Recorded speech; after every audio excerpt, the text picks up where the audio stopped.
along the Kew Gardner, Guy Valentine. It's a bit of a battle for drivers without cover. I'm talking if you don't have any shade, because you're fighting some pretty bright sunshine. And also caution on Highway 7 going east of Kew. In northbound Don Valley Parkway on the ramp to eastbound 401, we got a disabled vehicle.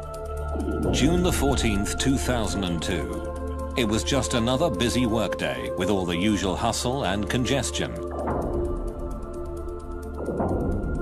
With all the close calls and near misses that people all over the world have come to accept as the normal level of risk in everyday life. But on that day, high overhead and behind the sun, what no one saw coming, what no telescope on Earth was able to see against the blinding light, was an asteroid big enough to destroy an entire city. From behind the sun, asteroid 2002 MN came hurtling towards Earth, faster than a speeding bullet. It shot past, less than a third the distance to the moon, and nobody saw it, until 3 days later, when the rock emerged from Earth's shadow into the night sky, going away.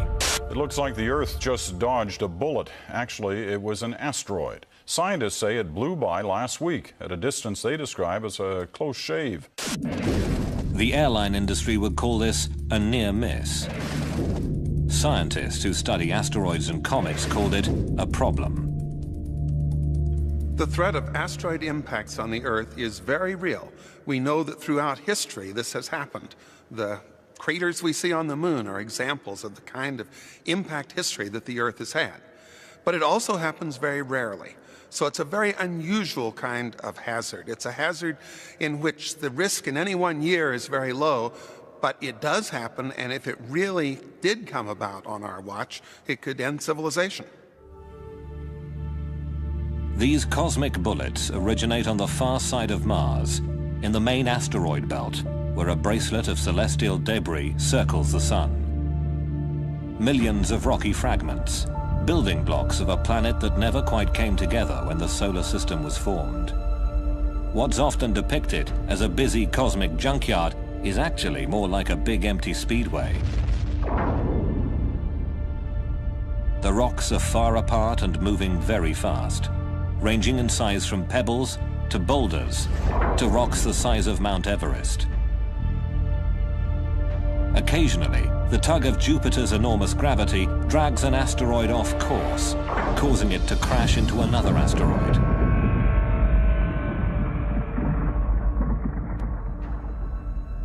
Some veer away into new orbits that cross the paths of Mars, Earth, Venus or Mercury. Another ring of debris called the Oort cloud is the source of most comets, which are big, rocky ice balls that orbit the sun and cross the paths of the inner planets.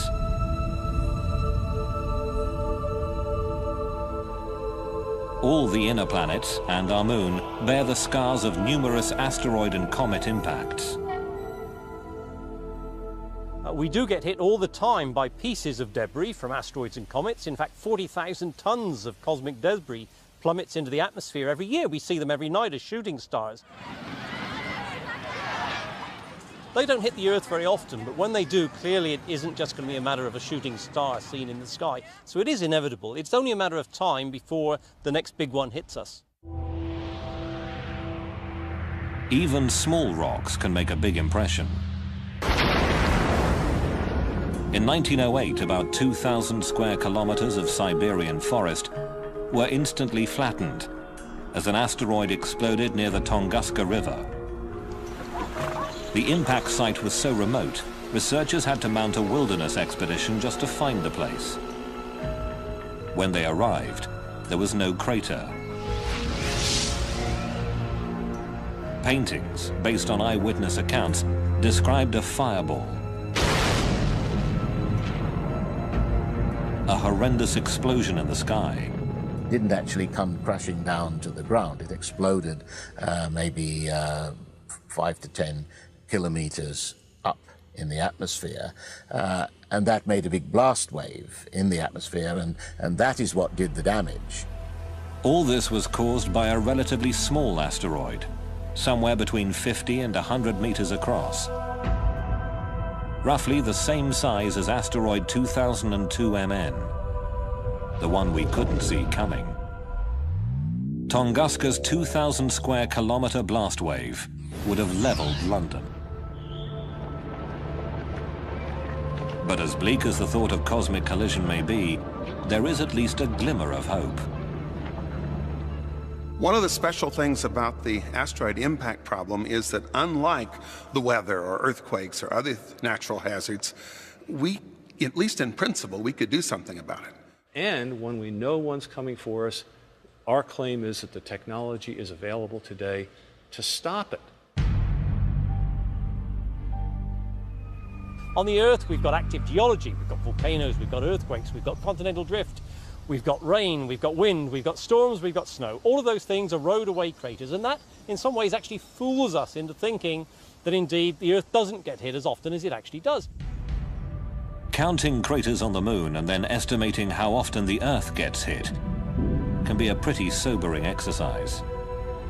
One scientist who made that kind of calculation was astronomer Ernst Öpik, who published his impact estimate back in 1951. The general public, however, paid little attention to the science or the implications. But one individual who did take the issue to heart was Lembit Öpik, the astronomer's grandson, who got himself elected to Parliament. My grandfather is the reason why I carried on in politics, what he initiated in science. In essence, he was a pioneer. He saw the danger of asteroid and cometary impacts with the Earth, and he had the courage to speak up about them. And he did that at a time when it wasn't really taken seriously, in the 1950s and 1960s. After years of pushing and prodding, Lembit Öpik convinced the British government to commission a comprehensive scientific study of the asteroid and comet threat. The expert conclusion was, the threat is indeed real. The government has set up a task force to examine the risk of an asteroid hitting the Earth.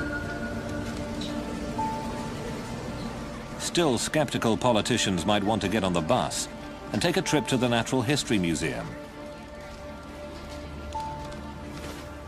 Ask any schoolchild who's been there recently, and you'll hear a fascinating and truly scary tale about what happened to the dinosaurs. The dinosaurs were alive here. They were dead when this sediment was deposited, and this layer is one of the most unique layers in Earth history. In 1980, the discovery of iridium beside a layer of clay which marked the end of the age of dinosaurs led Lewis and Walter Alvarez to publish a theory that a huge asteroid or comet had hit the Earth 65 million years ago and wiped out the dinosaurs.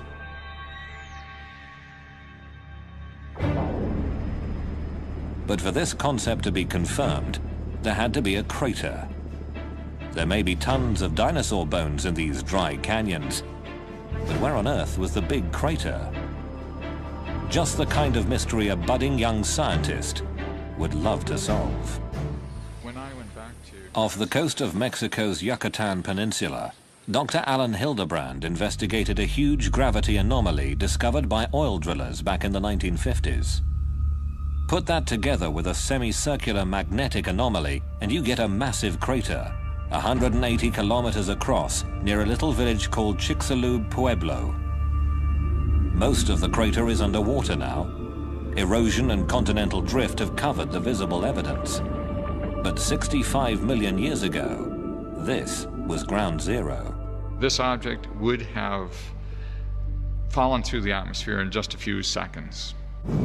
Just going through the sky, it would have been brighter than the sun.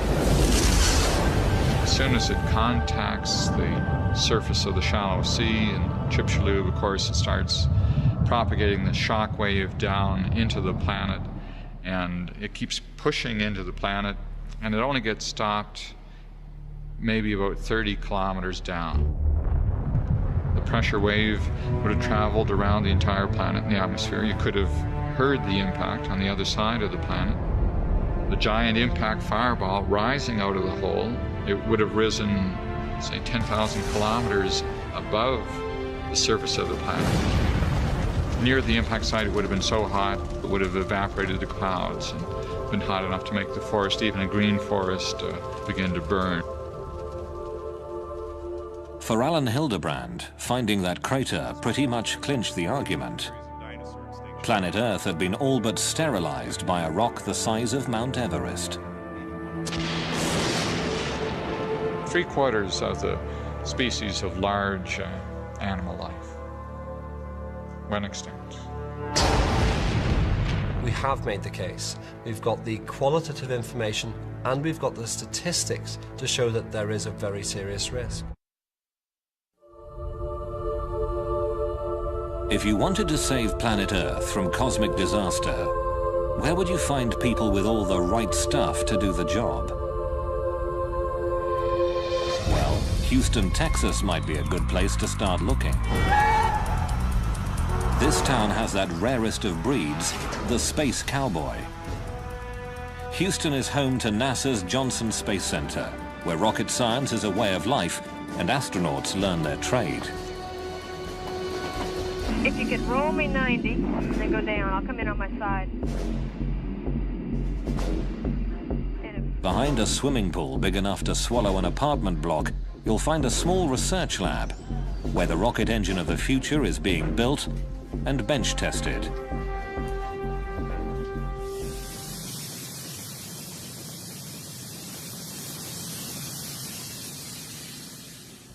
Yeah. Mm-hmm. Very nice. Question is, how big is the plasma going to go from here to here? Dr. Franklin Chang Diaz is one of the lead researchers, as well as an astronaut with 7 shuttle missions under his belt. And in fact, there was a time in one of my flights where we got hit by very tiny micro meteorites, perhaps, or some sort of orbital debris, which made little tiny dents or little craters in the windows of the shuttle. Well, that tube is welded. Yeah, I did it. We already welded it. Yeah, I did it. First-hand experience with rocks in space gave birth to a new idea and a dual purpose to Chang Diaz's work here. His rocket engine has been developed for long-distance missions to Mars, or as far away as the icy moons of Jupiter. But it could also be used to push a dangerous asteroid out of harm's way. I am concerned enough to think that we need to not waste time arguing about it as to whether it's real or not. I think we need to move ahead and do them. Well, I'm wild and I am free. Come on, baby, you belong to me. Sweet kiss makes my engine start.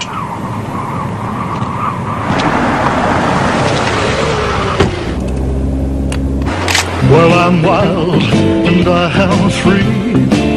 Come on, baby, you belong to me. Sweet kiss makes my engine start. The way you move, you own my heart. Sweet kiss makes my engine start. The way you move, you own my heart. If this is a threat which has a very low probability, all it takes is one, and we are history. But before we can send a spacecraft chasing after a rogue asteroid, we have to know where to look for it. In the American West, if you drive across the desert to the White Sands Missile Range in southern New Mexico, you'll find the most powerful and effective asteroid hunter on Earth. Scientists here have tested everything from rockets to the very first atomic bomb.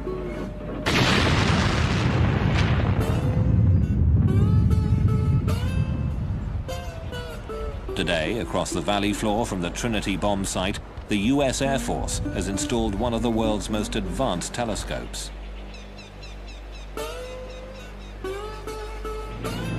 This state-of-the-art technology was developed by MIT's Lincoln Laboratory as part of the Star Wars anti-missile defense system.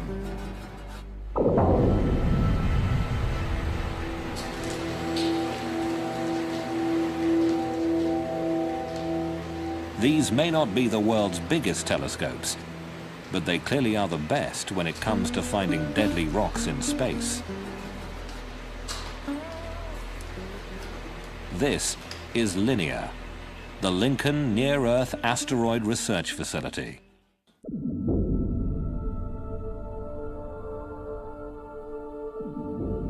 On a given night when we scan the sky with this, we'll find perhaps 10 to 12,000 moving objects in the sky. Now, most of those are main belt asteroids and as such don't represent any danger to Earth.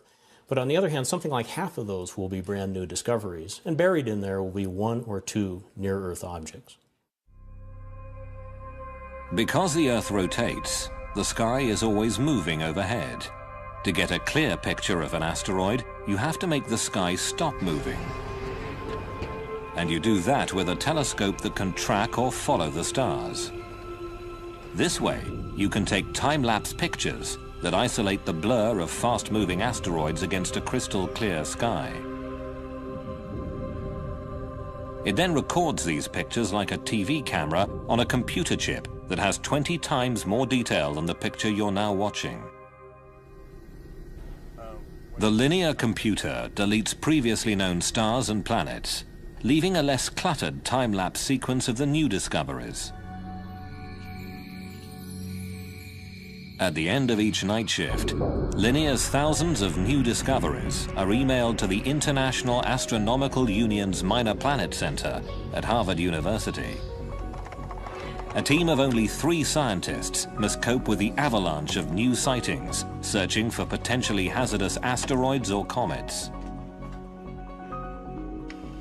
Computers make a rough calculation of an asteroid's orbit, but it's up to Brian Marsden to estimate the level of risk.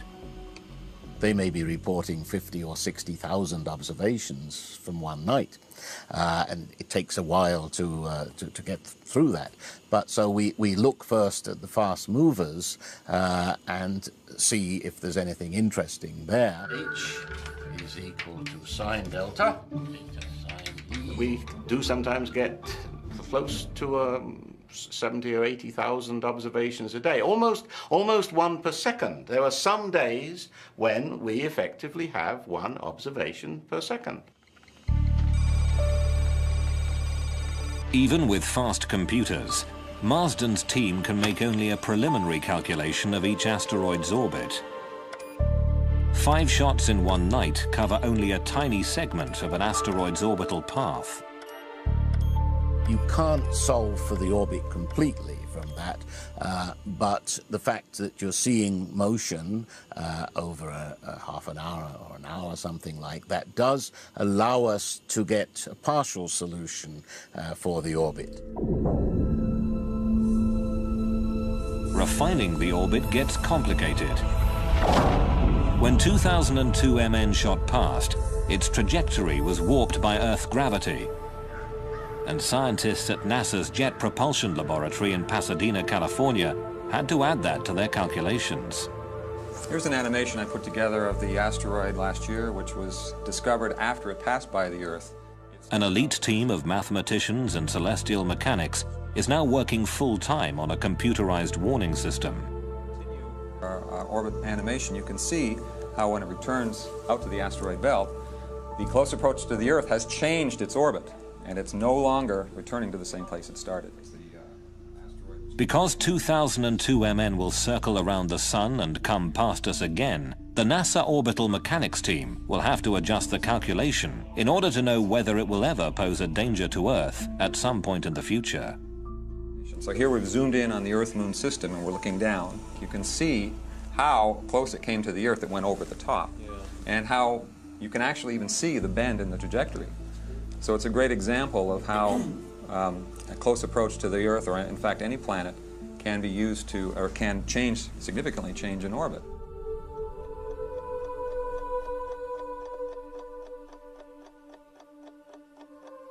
To know where an asteroid is likely to be in the future, you need a model of the solar system.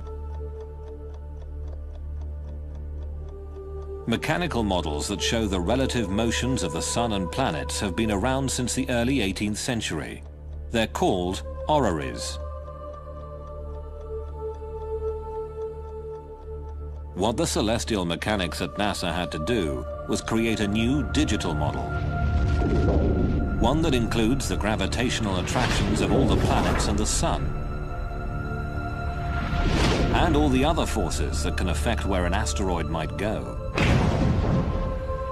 You just compute what forces are acting on this particular asteroid from all the planets and many of the minor planets in the solar system, and then we can actually trace the motion of that object around the solar system for hundreds of years. For scientists, the acid test of their mathematics came when a strange new comet raced toward Jupiter. A stream of cosmic bullets that would shock and amaze millions here on Earth.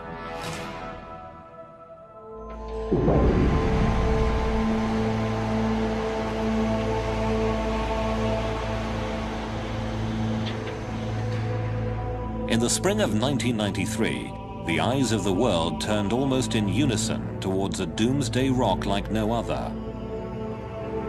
From the far side of the solar system, it flew in a death spiral toward the largest planet. Gene Schumacher, his wife Carolyn, and their colleague David Levy had discovered an odd-looking streak of light that turned out to be a fractured comet. 21 large chunks of icy rock and cosmic dust heading towards Jupiter. We knew we had something very unusual. It was so unusual we were a little unsure just what we were dealing with. NASA asked Paul Chodas and his team to calculate the orbit and predict whether this new comet would actually hit Jupiter. And it started off at some 60%, and before long it was 90%, and this was a year before impacts. As the impacts approached, we continued to predict not just the impact probability, which went very high, but where and when the comet fragments would hit the planet. And it was a prediction months in advance, and as we got closer and closer to the impacts, I kept wondering, well, is the math right? Will this actually happen the way it was predicted? A giant comet is on a collision course with Jupiter. Everybody on Earth who was paying any attention wanted to see if the comet would actually hit Jupiter. We have liftoff of the Space Shuttle Endeavour on an ambitious mission to service the Hubble Space Telescope. NASA's Hubble Space Telescope set its sights on the planet, and the pictures of what happened next were truly stunning. Right there! Oh! Get it! Wait. Oh, And then the impacts occurred. We were within minutes of getting the right answer on the time of impact, and the location of impact turned out to be just right. Over the next week, 20 more fragments of the comet crashed into Jupiter, some leaving scars as large as the Earth. Bang on its cosmic schedule, the comet's first impact was recorded by NASA within the last hour. When fragment G slammed into Jupiter, releasing an amount of energy equivalent to about 6 million megatons of TNT. In the wake of SL9, a group of concerned scientists gathered in Italy for a brainstorming session. They created a brand new international organization called the Space Guard Foundation. Okay, I'm going to join. To promote the discovery and study of near-Earth objects. Some people imagine that there are lots of astronomers out there scanning the sky looking for incoming comets and asteroids, and that, of course, is not true. In fact, until recently, there was hardly anyone out there looking. It's going to glow for about a half an hour and set everything on fire around you. But whose job is it to defend planet Earth? Weapons scientists from the United States and Russia had already held a series of meetings and came up with their own ideas about how to deal with the impact threat. You blow off some material, you get a reaction in this perpendicular direction. The military establishment under Star Wars had created a whole lot of devices, or at least concepts, for weapons in space and devices in space. And in the early 90s, when the Star Wars program was looking a little bit iffy, I think there was some motivation for them to try to apply their technology to this newly discovered hazard from asteroids and comets. The military approach to the problem proved to be controversial. The notion of sending nuclear weapons into space generated an immediate backlash. Edward Teller was proposing that we blow up an asteroid to show that we could protect the Earth. And I thought that was a pretty crazy idea. Blowing up an asteroid with a big bomb has a lot of problems associated with it, violating treaties, taking a single asteroid and making a swarm of smaller asteroids. It seemed like it was more interest in bombs than it was a serious interest in defending the planet. For NASA, on the other hand, NASA obviously is the natural agency to discover the threat and the objects, but they say no, planetary defense, that's a military obligation and not an obligation of NASA. Not NASA, not the military. Just when it seemed planetary defense was nobody's job, a tiny speck in the sky would set off doomsday alarms around the world.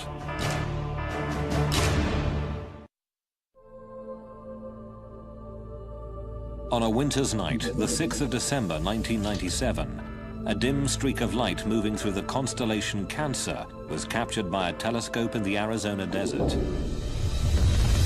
Big enough to destroy civilization as we know it, asteroid 1997 XF11 seemed to be heading towards Earth. The initial sighting by the Kitt Peak Observatory in Tucson, Arizona, was relayed to the Minor Planet Center at Harvard University in Cambridge, where a computer made the first rough calculation of the orbit.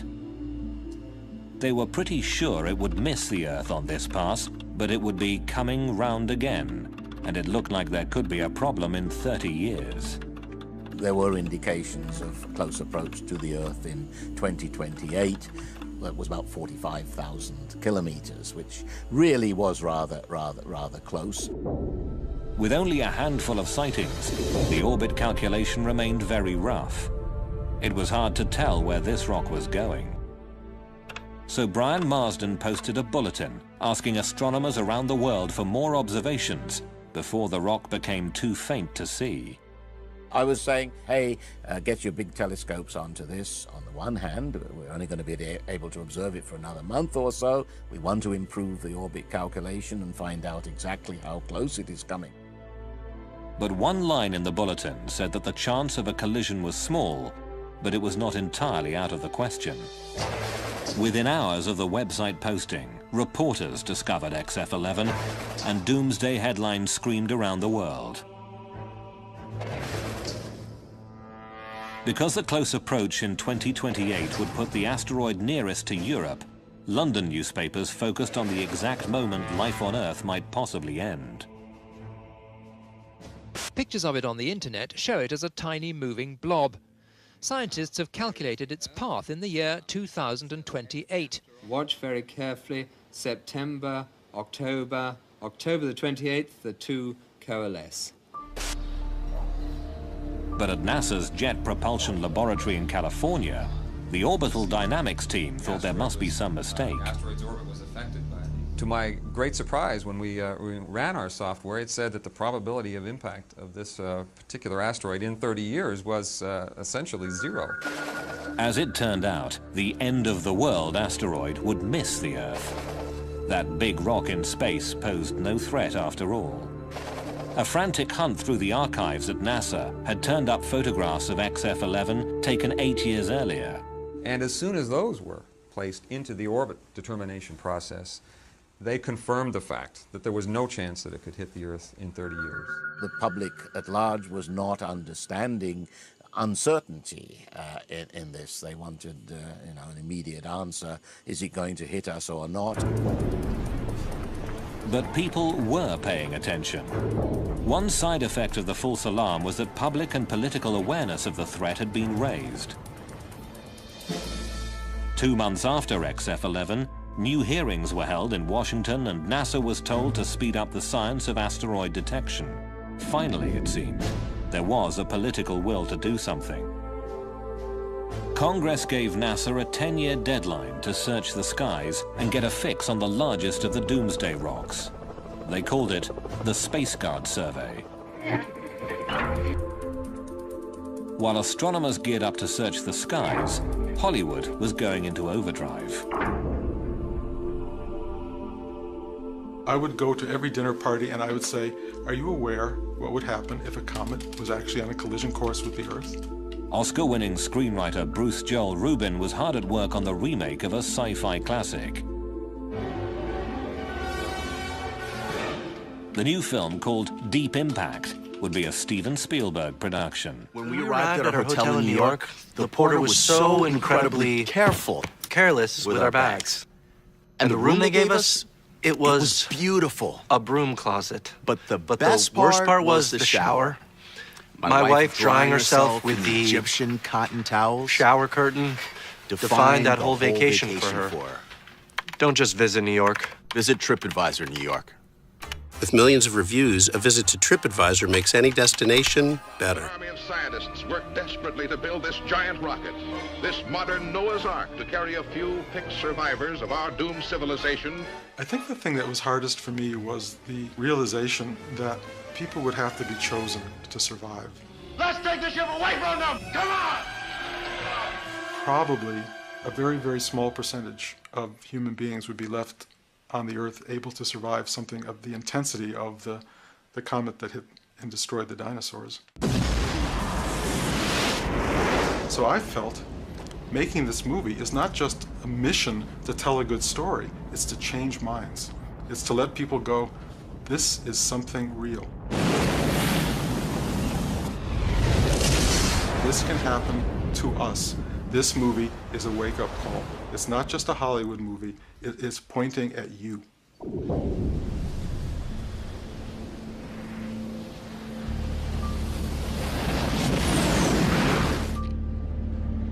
As Hollywood released Deep Impact, telling the world in no uncertain terms that cosmic collisions were no longer just a cosmic joke, real-life professional asteroid hunters were making movies of their own.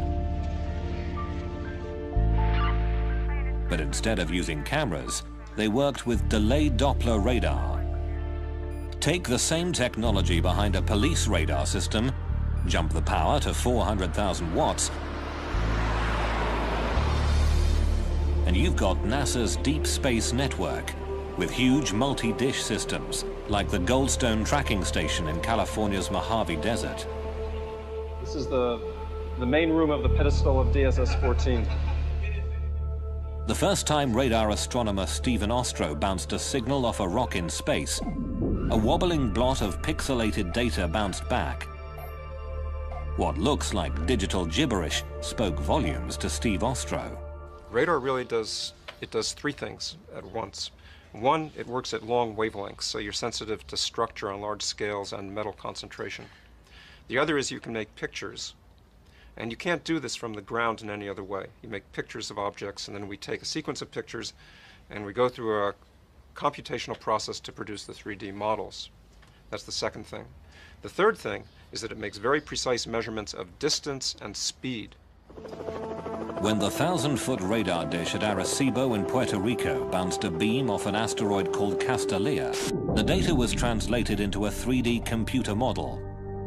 The very first radar movie showed how Castalia spins and revealed that it was actually two massive chunks of rock held together by weak gravity.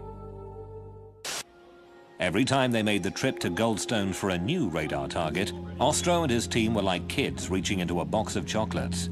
They never really knew just what they would find. Asteroid Cleopatra, shaped like a dog bone, was roughly the same size as the state of New Jersey and was made almost entirely of metal. Echoes from asteroid Toutatis produced images of a rocky, cratered surface and a wobbling, tumbling spin. Every single one of these objects that we've made a shape model of is very different. This is Toutatis. From a telescopic smudge of light to a 3D shape model, radar gave them physical details and the first clear idea of what asteroids are really like. In the year 2000, the radar movie crew developed a dark and mysterious new image, asteroid 1950 DA, a big rock that gave everybody a bit of a shock. Once we got the radar data, We began the normal process of just seeing how far in the future we could predict this thing before the uncertainties in the orbit blur out. And in this case, we could go over 880 years into the future. And what was startling about that case was the impact probability turned out to be non-zero.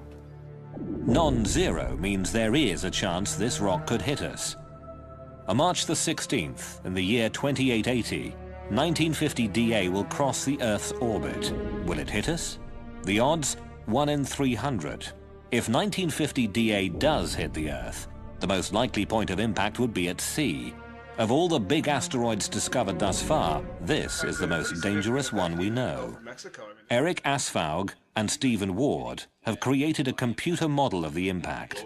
Yeah, it's kind of funny how this started. It was with the movie Deep Impact, and I was getting phone calls. Lots of people were getting phone calls about the movie, whether it was accurate, the big cresting tsunami coming across it. The concept here is that this asteroid, which is about 1 kilometer across, will hit the ocean at 17,000 miles per hour, and it'll blow a hole in the ocean about 19 kilometers across and all the way to the bottom. And so when this huge hole of water gets blown into the ocean, the water will run back in again, and it overshoots and then collapses and overshoots many, many times, and each time it pumps out a wave. So it starts out hundreds of meters high, comes ashore on the coast of North America at about 50, 60 meters. Up toward Canada, Grand Banks, it's about 40 meters. 20 meters here in the coast of South America, and about 15, 20 meters all the way over to Europe. These waves would run inland about 4 kilometers. So pretty much everything within 4 kilometers from the beach would be covered up repeatedly. And so we'd pretty much be wiped away like you're scrubbing the floor. You know, just scrub like this, and it's pretty much all be carried back out. In February 2001, a NASA spacecraft called ᴅᴏᴜᴜᴜ made the first ever landing on a chunky, pockmarked rock named after the Greek god of love. Asteroid 433 Eros is 33 kilometers long and 13 kilometers wide, one of the largest near-Earth asteroids. The pictures were spectacular.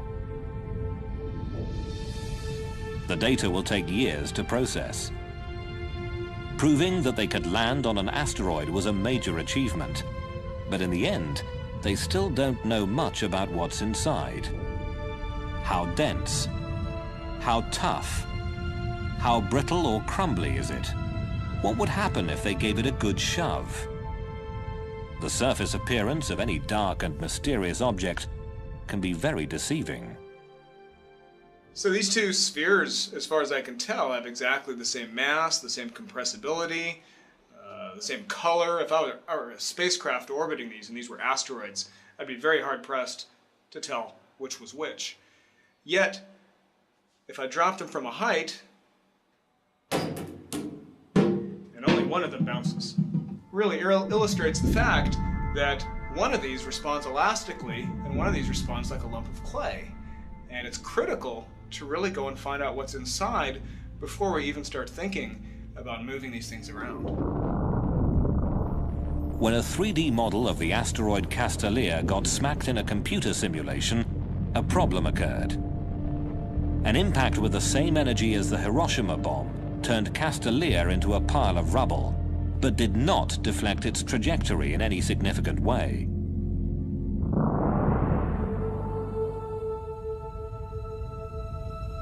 But there are other ways to apply force to deflecting an incoming asteroid.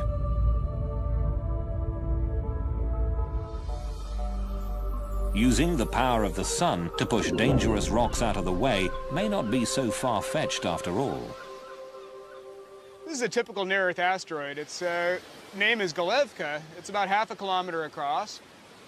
It's a hazardous asteroid. Its most likely fate is going to be to strike the Earth someday, thousands of years from now. Modern-day researchers like Eric Asfaug say the idea of a giant orbital magnifying glass to burn space rocks could work. You create a vapor plume in one direction, and that starts the asteroid moving in the other. It's a very gradual process. It's not going to happen instantaneously. You need to know where this guy is 100 years or 50 years ahead of time. But if you do, you've got all the time in the world for a satellite to sit there, no human intervention whatsoever, and it'll gradually shove the asteroid into a different orbit, and it'll miss the Earth.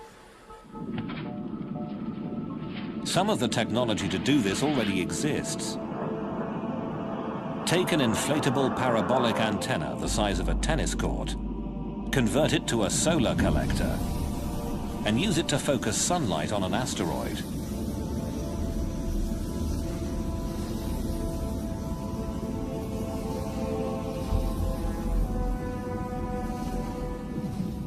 The Russians have built and are testing a giant sail that captures the minute pressure of sunlight. Just attach the sail to an asteroid and let the rock hitch a ride to someplace else.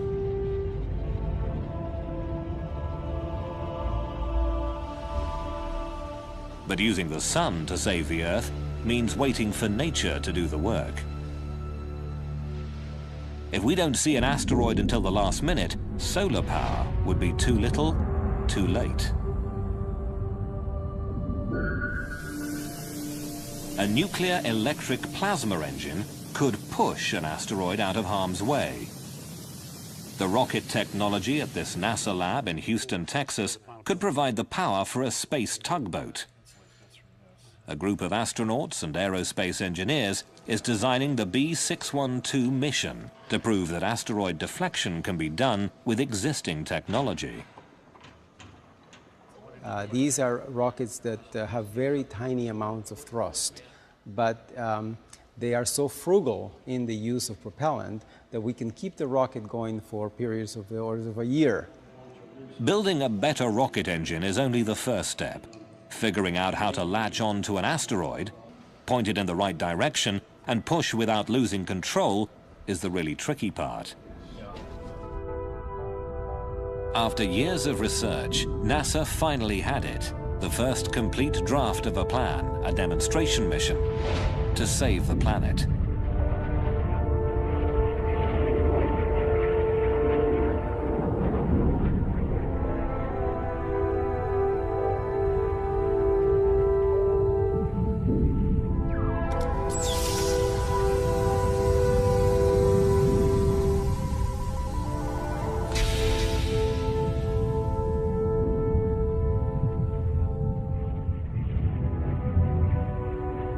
We can move the asteroid off the impact with the Earth 10 years later so that it misses the Earth, and not just miss it randomly, but miss it very precisely so that we don't simply pass on the problem to our grandchildren.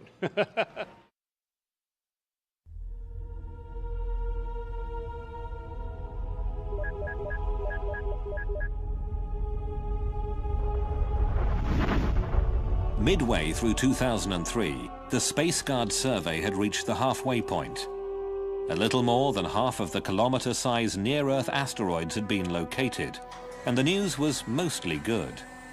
For the 60% that we have already found, I can tell you that there is not a single one that poses a danger. For the 40% that we have not yet found, I can tell you nothing. One could hit tomorrow. Not very likely, but until we've found them and cataloged them, we won't know. But finding the really big asteroids, those 1 kilometer monster rocks capable of ending human civilization, is only the first part of the challenge.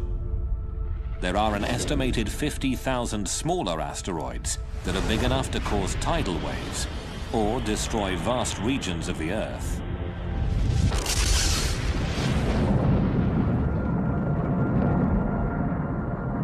A 200-meter asteroid happens maybe once every 10,000 years, but that's like 600 megatons to 800 megatons exploding in one place. Recall the small 60-meter rock that exploded over Siberia in 1908? Well, even though it could have destroyed a city like London or New York, rocks that small are not included in the current Space Guard survey, meaning no one is officially looking for them. Which, of course, is the same thing as saying that chances are enormous that a Tunguska-sized object will find us before we even see it coming, as happened in 1908. That is likely to happen nowadays, that we won't see it coming. There has been talk of expanding the search to include smaller asteroids. It'll take more and bigger telescopes and, of course, more money. But until we do, we'll have no idea where those city killer rocks are.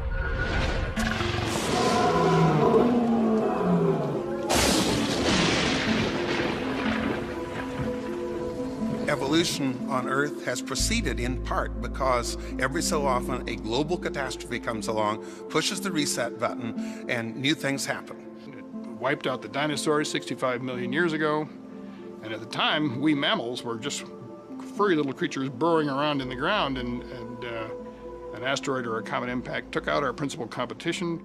I guess we are saying implicitly, if not explicitly, that we want to do away with that natural cycle. We've had enough evolution. We like ourselves on the top of the ladder. And we can do something which will change cosmic evolution from this point forward in terms of life on Earth. Dinosaurs ruled the Earth until a big rock wiped them out. The question is, will another rock do the same to humanity? Let's get a couple good pictures here. Humans are the first species with the potential to block a doomsday rock and switch off the evolutionary reset button. People very often say, look, you're just a doomsayer. You think that these awful things are going to happen. I'm not that way at all. I'm entirely optimistic. The way in which I view asteroids and comets and the possibility of them hitting the Earth is that it's a great challenge. Thank goodness we've realized the hazard and the danger before the next one happens. It's given us time, we hope, to do something about it. Scientists can study the sky and find the dangerous rocks ahead of time. Astronomers can do the math and predict the orbits. People have the desire and the right stuff to do the job. There's a whole new field of science that could give humanity an option the dinosaurs never had.